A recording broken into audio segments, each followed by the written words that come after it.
परमेश्वर के नाम की महिमा हो। परमेश्वर का वचन अब हम सुनेंगे। परमेश्वर हमसे अब बातें करेगा, इसलिए ध्यान से हम सुनेंगे। और पिछला जो संदेश आपने सुना था उसमें परमेश्वर ने बताया था कि विश्वासी जीवन जो आपका है वो 4 स्तंभों पर टिका हुआ है। मेरे ख्याल से लोगों को वो 4 स्तंभ याद होंगे या होने चाहिए, क्योंकि हम आगे बढ़ रहे हैं। अगर आप उन चीज़ों को भूलते जाएंगे तो आगे आपको समझने में दिक्कत होगी। आज हम देखेंगे कि जो विश्वासी हैं, चाहे वो नए आ रहे हों या पुराने हों, उनके लिए विश्वासी जीवन के 7 पॉइंट उन विश्वासियों के लिए बहुत जरूरी है। हम 7 पॉइंट को देखेंगे, क्या क्या है परमेश्वर बताएगा धीरे धीरे, आप ध्यान से सुनिए। वो नए विश्वासी और पुराने विश्वासी दोनों के लिए है ये। और आपको विश्वास में दृढ़ रहना बहुत जरूरी है। आप कलीसिया में आते हैं तो क्या होता है, आपको शिक्षा दी जाती है और जो बाइबल बताती है उसका जो पहला पॉइंट मैं ले रहा हूँ, जो आपको बता रहा है परमेश्वर, वो ये है कि जब आप विश्वासी जीवन में आएंगे तो आपको सतावा कष्ट उठाने पड़ सकते हैं, पड़ेंगे।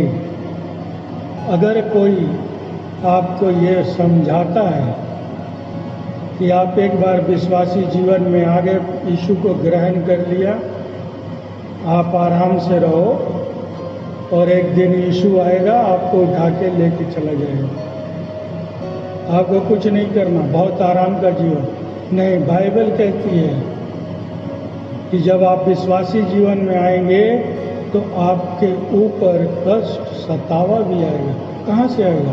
आपके परिवार से आएगा, आपके मित्र दोस्तों से आएगा कष्ट, ये संसार से आएगा। और हम देखेंगे बाइबल के वचन को पहले 2 तिमोथियो उसका 2 अध्याय और 12वां वचन। 2 तिमोथियो 2 का 12वां वचन। यदि हम धीरज से सहते रहेंगे तो उसके साथ राज्य भी करेंगे। यदि हम उसका इनकार करेंगे तो वह भी हमारा इनकार करेगी। 2 तिमोथियो 2:12 क्या कहता है? यदि हम धीरज से सहते रहेंगे तो उसके साथ राज्य भी करेंगे। यहाँ पर सीधा वचन कहता है कि आपको धीरजता के साथ इस संसार में सब कुछ सहना है, और जब आप उसको सहेंगे तो आप परमेश्वर के साथ राज्य भी करेंगे। कौन सा राज्य?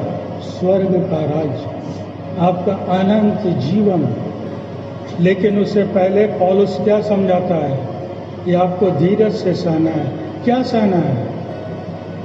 कष्ट, सतावा, दुख, वो सब पर आएंगे। वो संसार के लोगों पर भी आते हैं, विश्वासियों पर भी आएंगे। लेकिन आपको क्या करना है? धीरज के साथ उसे सहना है, अपना धीरज नहीं खोना। यानी कि जब आप एक सच्चे समर्पित मसीही हैं तो आपको हर कुछ सहना पड़ेगा, चाहे आपके ऊपर दबाव आए, प्रेशर, उससे भी आपको सहना है, उससे होकर आपको निकलना है, गुजरना है। और अपनी आत्मा को उस स्थिति में भी क्या करना है? उत्साहित रखना है। लोग निराश हो जाते हैं, थोड़ा सा कष्ट आया, थोड़ा सा दुख आया, थोड़ी सी बीमारी आई, थोड़ी सी परेशानी आई, हम अपने धीरज को खो देते हैं, काफ़ी निराश हो जाते हैं कि मेरे जीवन में ये क्या हुआ। लेकिन बाइबल कहती है जीवन में ये सब होगा, तुझे इन चीज़ों से गुजरना पड़ेगा। क्यों गुजरना पड़ेगा? क्योंकि तू मेरे साथ राज्य करने वाला है। इसलिए परमेश्वर का राज्य, यीशु भी कहा कि इतना आसान नहीं है।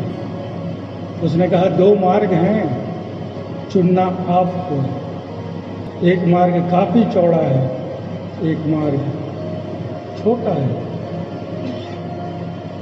और हम क्या करते हैं? हम समझते हैं या कि विश्वासी जीवन में आ गए तो अब मेरा जीवन बहुत अच्छे से कटेगा, मुझे किसी चीज़ की कोई आवश्यकता नहीं होगी, सब कुछ परमेश्वर देगा। वो देने वाला परमेश्वर है। वो आपके दुख दर्द सबको जानता है, पहले से जानता है। कहता है तुम्हारे बोलने से पहले तो मैं जानता हूँ और तुम्हारे मांगने से पहले दे देता हूँ। अभी तुमने मुंह खोला नहीं, मैंने दे दिया। लेकिन उतना विश्वास हमारे अंदर है, हम में तो थोड़ा दुख तकलीफ हो जाए तो हम निराश हो जाते हैं, परमेश्वर की तरफ से अपना ध्यान हटाने लगते हैं। लेकिन परमेश्वर कहता नहीं, तुम्हें इससे होकर गुजरना। आप अगर यीशु के जीवन को देखें, वो भी इन हर चीज़ों से गुजरा था। उस पर क्या कम दुख थे, उसने क्या कम तकलीफें झेली। लेकिन वो क्या किया? उनसे गुजरते हुए आपने देखा, आप जानते हैं, जो पुराने विश्वासी हैं, आपने पढ़ा है, वो क्या हुआ? तीसरे दिन फिर से जी उठा, क्योंकि मौत भी उसको रोक नहीं पाई, उसे अपने वश में नहीं कर पाई। वही चीज़ कहता है कि हम परमेश्वर के राज्य में हम भी राज्य करेंगे उसके साथ। वही हमारा अनंत जीवन है जो कभी समाप्त नहीं होगा। हमें वो पाना है, लेकिन उसके लिए वचन कहता है, पौलुस समझा देता है कि भाई दुख तकलीफ आ सकती है, कष्ट हो सकते हैं, लेकिन उससे घबराना मत। क्यों? क्योंकि मैं हूँ। परमेश्वर का वचन क्या कहता है? मैं न छोड़ूंगा न त्यागूंगा। ये और किसी आदमी ने नहीं कहा, परमेश्वर स्वयं कह रहा है। आज तो आपके दोस्त यार, आस पड़ोस, घर परिवार कहता है मैं कभी नहीं छोड़ूंगा, और आप पर एक मुसीबत आई सबसे पहले छोड़ के भागने वाले वही होते हैं। लेकिन यहाँ पर परमेश्वर कह रहा है कि मैं तुझे नहीं छोड़ूंगा। अब आपको कितना विश्वास है उसकी बातों पर, कितना भरोसा रखते हैं आप, ये हम पर और आप पर है, निर्भर करता है। लेकिन परमेश्वर बताता है कि सहन कुछ न कुछ करना पड़ेगा। विश्वासी जीवन, चाहे वो आप नए आ रहे हैं, ये सोच के आना है आनंद का जीवन। मसीही जीवन ही आनंद का जीवन है। लेकिन आप कहें कि हमें आप कोई कष्ट ना हो, कोई बीमारी ना हो, कोई तकलीफ ना हो, कोई दुख ना हो, कोई दबाव ना हो हम पर, ये संभव नहीं है। इससे होकर सब कोई निकले हैं। पौलुस को देख लीजिए, अपने यीशु को देख लीजिए, उनके चेलों को देख लीजिए। क्योंकि संसार आपको सताएगा। क्यों सताएगा? क्योंकि आप जीवित परमेश्वर के विश्वासी हैं। शैतान कभी नहीं चाहता कि आप वहाँ तक पहुँच पाएं और परमेश्वर के साथ राज्य करें। उसने कहा बस तुमने विश्वास कर लिया, हो गया, बस अब आराम से रहो। अब एक दिन यीशु आएगा तुम्हारा, तुम्हें उठा के ले जाएगा। और बाइबल ये भी कहती है कि कितने लोग यहीं छूट जाएंगे। तो वो कौन से लोग हैं? वो वही हैं जो शैतान की बातों में आके आराम का जीवन जी रहे हैं कि मैंने तो यीशु को अपना लिया, मैं मानता हूँ। उसके लिए आपको भी करना है। प्रेरितों के काम 14वां अध्याय 22वां वचन। प्रेरितों के काम 14 का 22वां वचन। और चेलों के मनों को स्थिर करते और विश्वास में स्थिर बने रहने के लिए ये कहकर प्रोत्साहित साबित करते रहे, हम बड़े कलेश उठाकर परमेश्वर के राज्य में प्रवेश करना है। यहाँ पर वचन दे देता है, उन्हें उत्साहित करने के लिए, उनको निराश करने के लिए नहीं कि वो उत्साह में बने रहें। क्या कहता है? हमें बड़े क्लेश उठाकर परमेश्वर के राज्य में प्रवेश करना होगा। करा ये उत्साह की बात, उन्हें उत्साहित करने के लिए कि कल को कुछ हो जाए तो वो डरे नहीं, वो पहले से तैयार हैं कि होगा। और खासकर विश्वासियों के साथ ये अंत समय चल रहा है, इसमें तो और ज़्यादा होगा। तो हमें उत्साहित हरदम रहना है। दुख तकलीफ आती जाती रहेगी, बीमारी आएगी जाएगी, लेकिन हमें हर चीज़ में उत्साहित रहना है। हमें बस एक चीज़ समझना है कि हमारा परमेश्वर हमारे साथ है, और परमेश्वर अगर साथ है, आपने अभी गाना गाया, तो कोई हमारा क्या कर सकता है? इंसान हमारा कुछ नहीं कर सकता। अगर प्रभु हमारे साथ है तो सामना कोई नहीं कर पाएगा। ये बीमारी दुख तकलीफ क्या टिकेगी हमारे सामने? टिक ही नहीं सकती। लेकिन आपके अंदर विश्वास किस पर? परमेश्वर पर, प्रभु यीशु पर अगर विश्वास है तो आप हर चीज पर विजय प्राप्त करेंगे। आज नहीं कल आएगी। मैं पहले कह रहा हूँ, सब पर आती है, आपने देखा है। इसलिए हमें हर समय उत्साहित रहना है, हर परिस्थिति में अपने परमेश्वर पर भरोसा रखना है। और आपका ये पॉइंट आपके विश्वासी जीवन को दृढ़ रखेगा, क्योंकि आप ये चीज़ को जानते हैं। इसलिए आप विचलित नहीं होंगे। अच्छा, दुख आ गया, तकलीफ आ गई, बीमारी, तो ये तो प्रभु ने मुझे बताया था कि आएगी, और ये भी बताया था उससे निकलोगे ही, क्योंकि निकालने वाला मेरे साथ है। तो मैं तो निकलूंगा ही, आज नहीं कल निकलूंगा, कल नहीं परसों निकल जाऊंगा। इतना विश्वास आपके पास होना चाहिए। जो कुछ परमेश्वर से चाहते हैं उन्हें विश्वास दिखाना होगा परमेश्वर। और जितने लोग विश्वासी थे, उसके चेले थे, सबने दिखाया और निकले। आपने पढ़ा है, जो कैदी थे उनकी जेल के दरवाजे खुल जाते थे। आपने बहुत चमत्कार पढ़े हैं बाइबल में। इसलिए आपको विश्वास रखना है। दूसरे पर आ रहा हूँ, दूसरा पॉइंट था, हर एक विश्वासी, चाहे वो नए आ रहे हों या पुराने हों, उनके पास पवित्र शास्त्र बाइबल होना चाहिए। आजकल तो बहुत कुछ हो चुका है। कोई ऐसे विश्वासी हैं जो बाइबल लेकर चलने में शर्म रखते हैं, लेकिन आपके विश्वासी जीवन को प्रकट करता है जब आपके पास परमेश्वर का वचन, पवित्र शास्त्र बाइबल क्या है? परमेश्वर के वचन है। अगर आप उसको रखने में शर्म कर रहे हो तो आप परमेश्वर के कैसे विश्वासी हैं? कभी सोच कर देखना। वचन उसका, वचन ही परमेश्वर, और आप उससे दूरी बना रहे हो। अरे कोई देखेगा तो कहेगा ये बाइबल लेके कहाँ जा रहे हो, तो आप परमेश्वर के विश्वासी नहीं हो। ये पॉइंट बहुत जरूरी चीज़ है, आपको रखना है, आपके पास होना चाहिए, क्योंकि ये परमेश्वर का वचन है, और वचन के द्वारा ही सब कुछ होता है। ये भी आप जानते हैं, परमेश्वर ने वचन के द्वारा ही आपसे, हमसे बहुत से वादे किए हैं, बहुत सी वाचाएं बांधी हैं। वो जीवन में पूरा करेगा। जो वाचा बांधता है परमेश्वर, वो पूरा करता है। लेकिन आप उसके वचन को ही रखने में शर्म महसूस कर रहे हैं, उसे बोलने में आपको शर्म आ रही है, तो आप विश्वासी के जीवन को ठीक तरह से नहीं निभा रहे, क्योंकि एक तरफ आपके अंदर शैतान ने शर्म नाम की चीज़ डाल दी। और वो इसलिए डाला कि आप परमेश्वर के वचन से दूर हो जाए। और जैसे आप परमेश्वर के वचन से दूर हुए, समझिए परमेश्वर से दूर हो गए। फिर कौन सा राज्य हम करेंगे परमेश्वर के साथ? किस राज्य में प्रवेश करेंगे?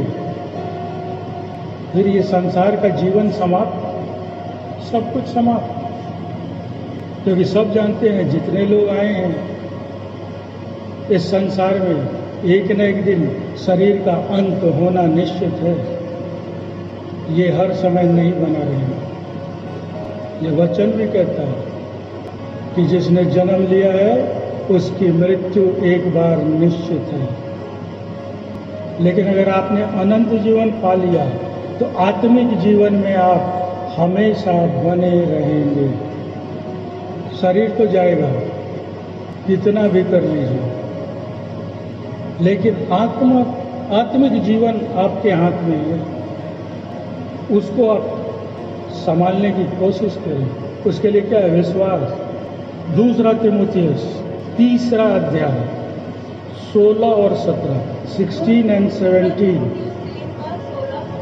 संपूर्ण पवित्र शास्त्र परमेश्वर की प्रेरणा से रचा गया है और शिक्षा, ताड़ना, सुधार और धार्मिकता की शिक्षा के लिए उपयोगी है, जिससे कि परमेश्वर का भक्त प्रत्येक भले कार्य के लिए कुशल और तत्पर हो जाए।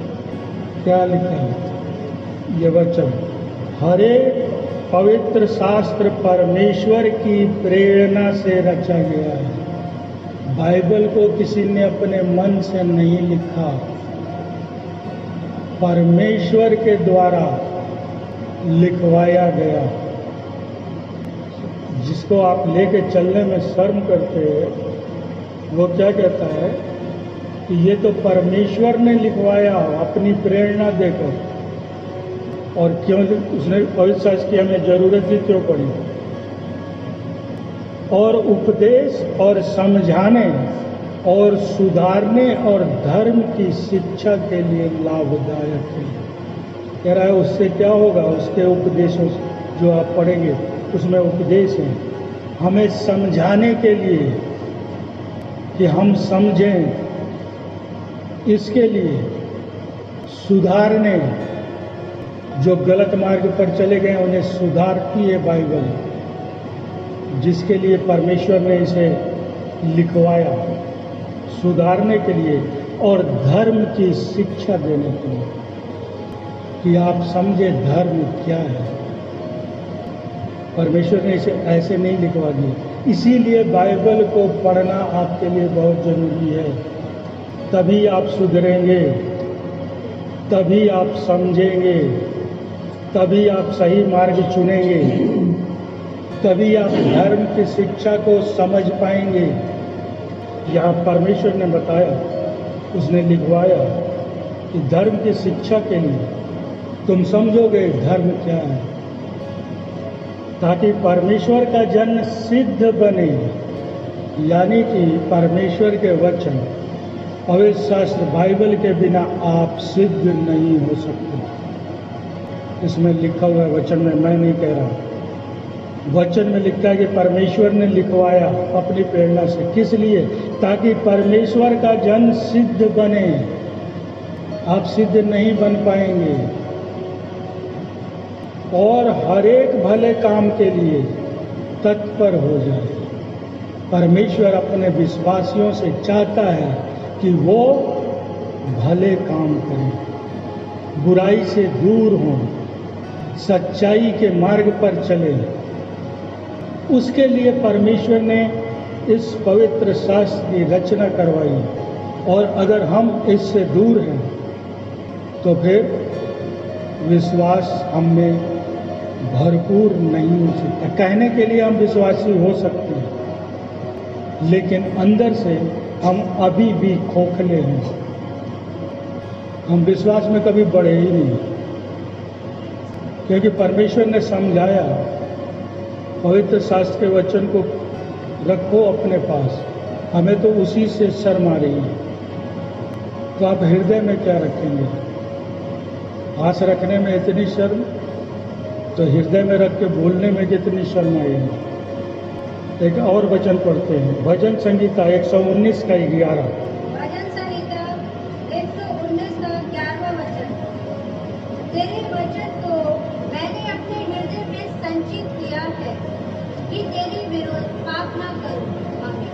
भजन संगीता 119 11 कहता है, मैंने तेरे वचन को अपने हृदय में रखा है।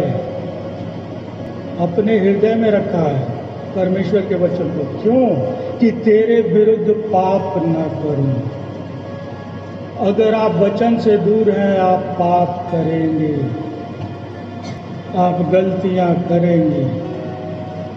तो ये पवित्र शास्त्र परमेश्वर ने इसलिए भी लिखवाया, इसकी रचना करवाई कि मेरे विश्वासी वचन को समझेंगे, अपने पास रखेंगे तो वो पाप से दूर होंगे। अगर आप वचन से दूर हैं तो आप पाप कर सकते हैं या करते होंगे,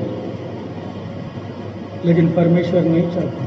उसने कहा मैंने तो इसीलिए करवाया, ये बाइबल की रचना है कि मेरे विश्वासी इनसे दूर हो जाएंगे पाप से। लेकिन हम अगर नहीं कर रहे, वचन को नहीं समझ रहे, उस पर ध्यान नहीं दे रहे, तो सब कुछ संभव है। और संभव क्या है? कि आपका विश्वासी जीवन समाप्त। ये दूसरा था पॉइंट। तीसरे पर आते हैं, आप अपने भवन, अपने चर्च में निश्चित जाएं। हर रविवार को आपको चर्च जाना है, क्योंकि वहाँ परमेश्वर अपने वचनों की ही शिक्षा देता है। इसलिए चर्च को मत छोड़ें। बहुत से लोग बहुत मजबूर हो जाते हैं, मजबूरी में आते हैं, कहते हैं इस बार संडे बहुत जल्दी आ गया क्या? नहीं आया, 7 दिन बाद ही है, जल्दी नहीं आया। आप कहीं और 6 दिन बिजी थे, समय जल्दी निकल गया। संडे तो अपने समय पे ही आया। तो अब फिर जाना पड़ेगा आज। लेकिन वचन कहता है कि आपको चर्च नहीं छोड़ना, अपना भवन नहीं छोड़ना, अगर आप विश्वासी हैं तो। ये तीसरा पॉइंट है विश्वासी का। इसलिए मैंने कहा नए और पुराने सबके लिए। भजन संगीता 122:1। भजन संहिता 122 का 1। जब लोगों ने मुझसे कहा आओ हम भवन को चले, तब मैं आनंदित हुआ। वचन क्या कहता है? जब लोगों ने मुझसे कहा कि हम यहोवा के भवन को चले, तब मैं आनंदित हुआ। उसने कहा अच्छा आज रविवार आ गया क्या, संडे आ गया क्या, आज परमेश्वर के भवन में चलना है। मैं खुश हुआ, मैं आनंदित हुआ कि आज परमेश्वर के भवन में जाऊंगा, उसकी स्तुति आराधना करूंगा। परमेश्वर स्वयं वहाँ उपस्थित होगा, उसकी उपस्थिति में मैं उससे बातें करूंगा। उसके वचन जो जीवित वचन है, जो मुझे सुधारने में, मुझे स्वर्ग के राज्य तक पहुंचाने में और वहां राज्य कराने में मेरी मदद करेंगे, उसे समझूंगा। परमेश्वर अपने रहस्यों को मुझ पर प्रकट करेगा। जिस चीज से मैं अनजान था, आज परमेश्वर उसे मुझे बताएगा, और तब मैं सही मार्ग पर चलाऊंगा अपने आप को और परमेश्वर के राज्य में प्रवेश करूंगा। इसलिए वो कहता है कि मैं खुश हुआ। लेकिन ऐसे भी विश्वासी हैं जो दुखी हो जाते हैं, बड़े दुखी मन से आते हैं परमेश्वर के भवन में। परमेश्वर ये नहीं चाहता, क्योंकि वचन देखता है कि मैं बड़ा आनंदित हो गया, अरे परमेश्वर के भवन में जाने का समय फिर आ गया। चलते हैं, सीखते हैं, परमेश्वर को और नजदीक से जानेंगे और उसके करीब आएंगे। लेकिन जब आप दुखी मन से, बोझल मन से, काफी बोझ लेकर किसी तरह आते हैं, तो फिर क्या होता है? आप कहाँ परमेश्वर के नजदीक पहुंच रहे हैं? आप उसके वचन पर भी ध्यान नहीं देते, क्योंकि आपको है कि अब जल्दी से यहाँ निकलूं, क्योंकि बाकी बहुत से काम पड़े हुए हैं। लेकिन ऐसा विचार नहीं, आपको आनंदित होकर आना है। परमेश्वर से प्रसन्न, अच्छा मेरा विश्वासी जब भवन में जा रहा है कितना आनंदित है, आज मैं इससे बातें करूंगा, इसकी समस्याओं को समझ के दूर करूंगा, क्योंकि मेरा विश्वासी है, उत्साहित है। और तब परमेश्वर चमत्कार करता है आपके जीवन में। आपने बहुत से चमत्कार अपनी कलीसियाओं में भी देखे हैं। क्यों? क्योंकि परमेश्वर उन पर अपनी कृपा करता है।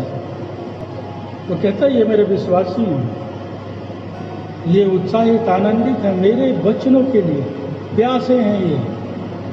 तभी तो परमेश्वर क्या कहता है, मैं तो क्या करूँगा, हृदय से जीवन की नदी निकाल दूंगा।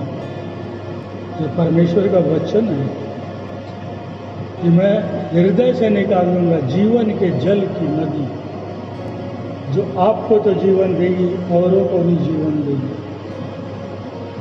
लेकिन हम उतने उत्साहित नहीं है। काहे की नदी, क्या ज़रूरत है उसकी, चला जाता हूँ, सुन लेता हूँ, प्रार्थना करने को कहा, कर लिया 2-4 लाइन को नहीं। आपको उत्साहित, भले आप 2-4 लाइन ही प्रार्थना करो, लेकिन उत्साहित होकर करो, क्योंकि आप परमेश्वर के लिए कर रहे हो, किसी इंसान के लिए नहीं कर रहे हो। आप यहाँ भी आए हैं भवन में, परमेश्वर के लिए आए हैं, उसके खोजी हैं, उसको खोजते हुए आए हैं। इसलिए आपको उत्साहित रहना है। मत्ती की पुस्तक निकालिए, 24वां अध्याय 11 और 12। मत्ती 24 का 11 और 12वां वचन।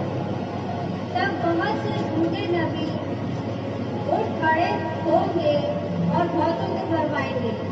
अधर्म के बढ़ने के कारण बहुतों का प्रेम ठंडा पड़ जाएगा। ये चौथा पॉइंट था।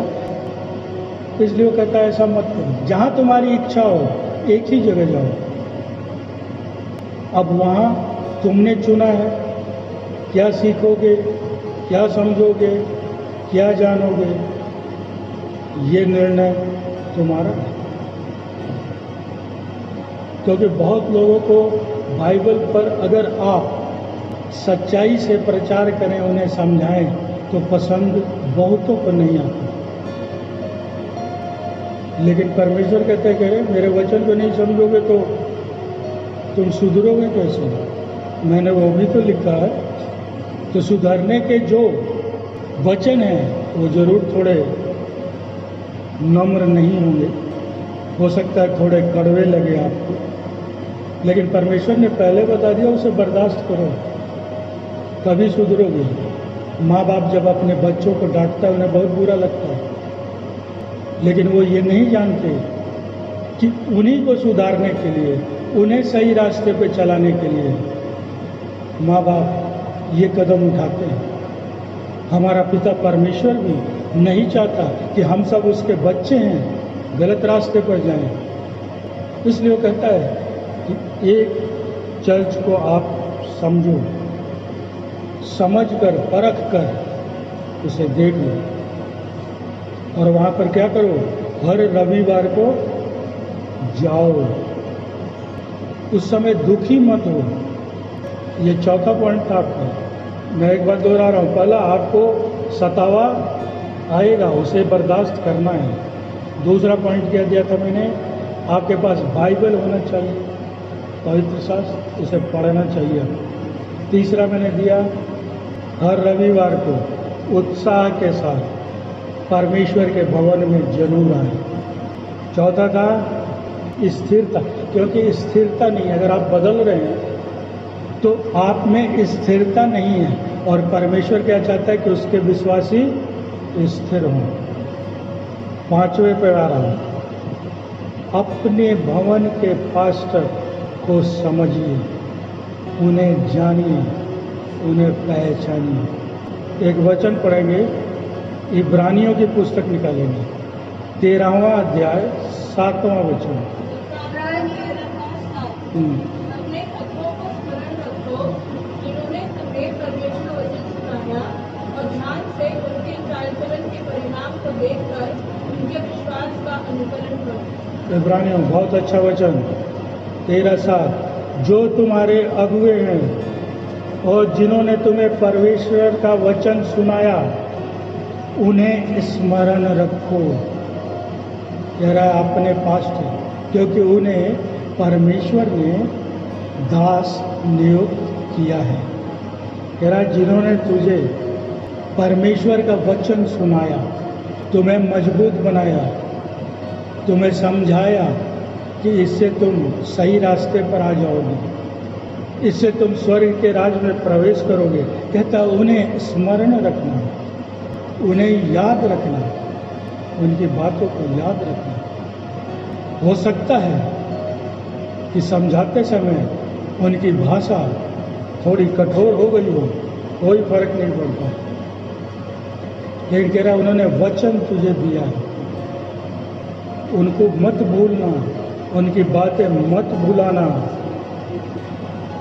और ध्यान से क्या कहता है, उनके चाल चलन का अंत देखकर उनके विश्वास का अनुकरण करना, देखना वो कैसे विश्वास में परमेश्वर के चलते हैं। कहता उनका अनुसरण करना, उसको पीछे पीछे चलने की कोशिश करना कि कैसे वो विश्वास में चले, कैसे परमेश्वर ने उन्हें चुना, कैसे उन्हें बुद्धि और ज्ञान दिया। आपको भी देगा, लेकिन आप अगर ये सब कुछ कर रहे हैं तो निश्चित तौर पर देगा। इसलिए कि ना अपने अगुओं से, यहाँ क्या होता है आजकल अगुओं से हम लड़ाई झगड़ा बहसबाजी कर लेते हैं, जबकि वचन इसकी इजाज़त नहीं दे रहा। वो कह रहा उन्हें तो तुम याद रखना, क्योंकि उन्होंने तुझे परमेश्वर का वचन सुनाया। और कहाँ से सुनाया? पवित्र शास्त्र बाइबल से, अपने मन से कोई वचन बना के नहीं सुनाया, जो परमेश्वर के द्वारा लिखी गई थी, लिखवाई गई थी, उसी से सुनाया। इब्रानियों 13:17।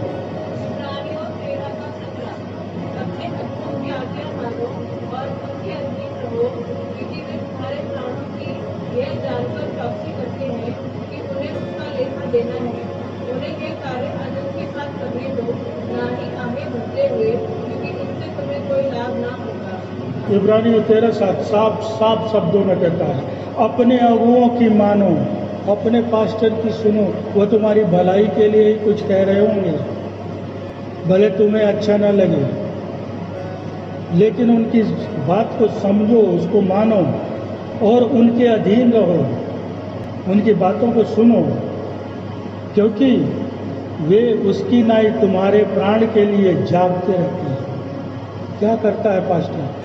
आपके प्राण के लिए वो जग कर परमेश्वर से आपके लिए प्रार्थना करता है, आपके लिए दुआ मांगता है, जिन्हें उसका लेखा देना पड़ेगा, क्योंकि परमेश्वर उनसे पूछेगा।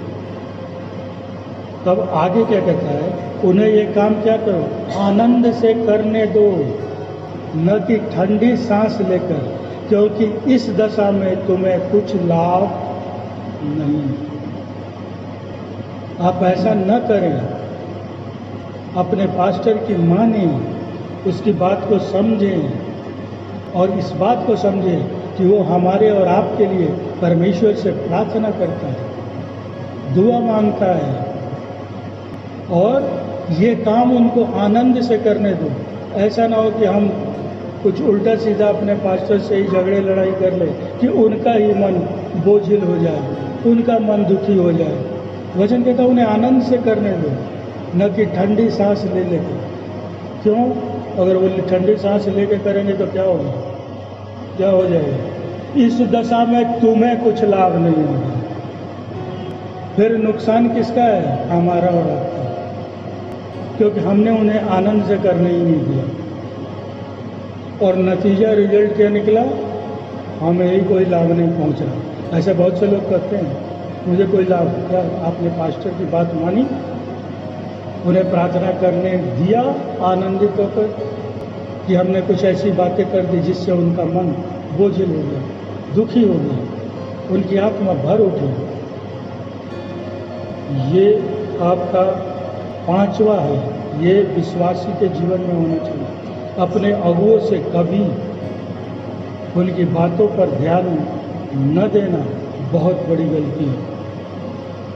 उनसे बहसबाजी करना विश्वासी जीवन नहीं है, क्योंकि परमेश्वर ने बताया कि उससे तुम्हारा ही लाभ नहीं है। उनका कुछ नहीं होगा, वो तो करेंगे प्रार्थना, चाहे आनंदित होकर, चाहे ठंडी सांसें लेकर, बोझल मन से, दुखी मन से, वो तो करेंगे, क्योंकि उसके लिए परमेश्वर ने नियुक्त किया। कह रहा उसका लेखा भी लूँगा। तो हम क्यों रोड़ा बनते हैं उनके और परमेश्वर के बीच में? एक तरफ कहते हैं पास्टर जी मेरे लिए प्रार्थना करना, मैं बहुत दुखी हूँ, और दूसरी तरफ करने नहीं देते। तो हमें क्या लाभ होता है? कुछ नहीं। जहाँ थे वहीं रह गए।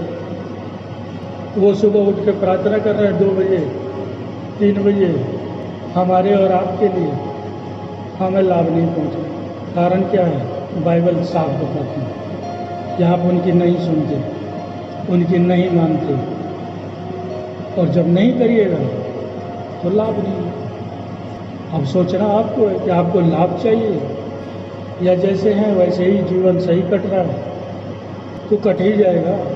मैंने पहले बोला मृत्यु तो निश्चित है, आज नहीं कल वहाँ तक पहुँच जाएंगे जैसे तैसे, उसको कोई नहीं रोक सकता।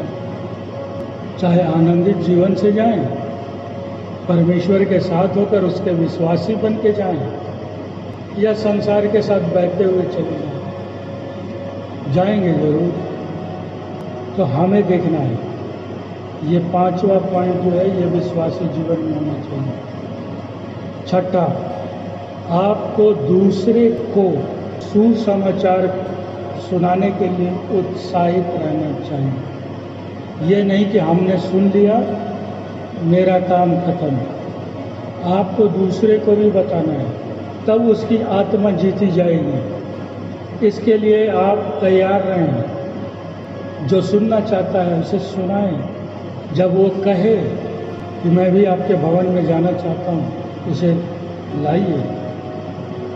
लेकिन जैसा मैंने पहले कहा, जब हम बाइबल को ही पास में रखने में शर्म करते हैं तो दूसरे को क्या सुनाएंगे सुसमाचार? हमें तो बोलने में भी शर्म आएगी, डर लगेगा, इसलिए हम चुप रह जाते हैं, हम नहीं बोल पाते। और परमेश्वर कहता है कि अरे उसको सुनाते तो उसकी आत्मा भी तो बचाई जा सकती थी। अगर वो कहता है भवन में लाओ, आज जाना चाहता हूँ, तो आप क्यों मना कर रहे हो? अच्छा अगले संडे देखता हूँ, इस संडे मुझे काम है।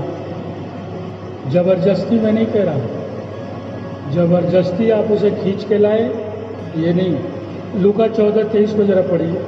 2:3-23 23। तब स्वामी ने कहा, राजमार्गों और बाड़ों की ओर जाकर लोगों को आने के लिए विवश कर कि मेरा घर भर जाए। क्या वचन कहता है? वो क्या कहता है स्वामी? कि लोगों को जाकर विवश कर कि वो मेरे घर आए, जिससे मेरा घर भरा रहे। मैं नहीं कह रहा जबरदस्ती, घर को भरने के लिए जबरदस्ती नहीं।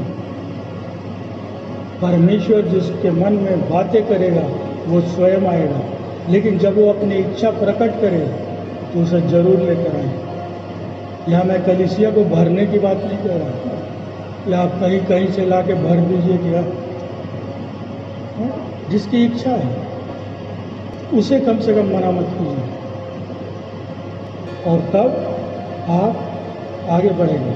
7वां और आखिरी मैं समाप्त करूँगा।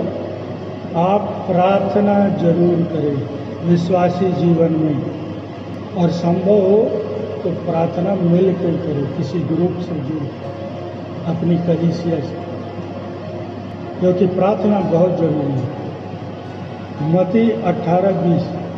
मत्ती 18:20, क्योंकि जहाँ 2 या 3 मेरे नाम से एकत्रित होते हैं, वहाँ मैं उनके बीच में हूँ।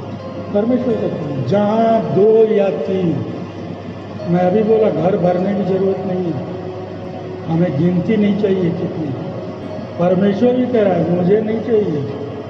2 और 3 जहाँ इकट्ठे हो जाए और एक मन हो जाए। एक मन होने का मतलब क्या है? सारे परमेश्वर पर विश्वासी हों और एक मन हो जाए उनका। कहता वहाँ पर मैं स्वयं उपस्थित हो जाता हूँ। परमेश्वर स्वयं वहाँ उतर जाता है। कह रहा है वो गिनती और वो मुझे नहीं चाहिए कि इतने ज़्यादा नंबर, कह रहा ना कम से कम 2-3 तो एक मन हो जाओ। अगर वहाँ भी प्रॉब्लम है कि 2 और 3 भी एक मन नहीं हो पा रहे, तो परमेश्वर की उपस्थिति को हम कैसे देखेंगे? नहीं देख सकते। क्योंकि परमेश्वर ने कहा मेरे नाम से इकट्ठे और एक मन हो जाए तो मैं उनके बीच में आ जाता हूँ। यह परमेश्वर का वादा है आपसे। और जब परमेश्वर स्वयं आपके बीच में आ गया तो फिर आपको क्या परेशानी?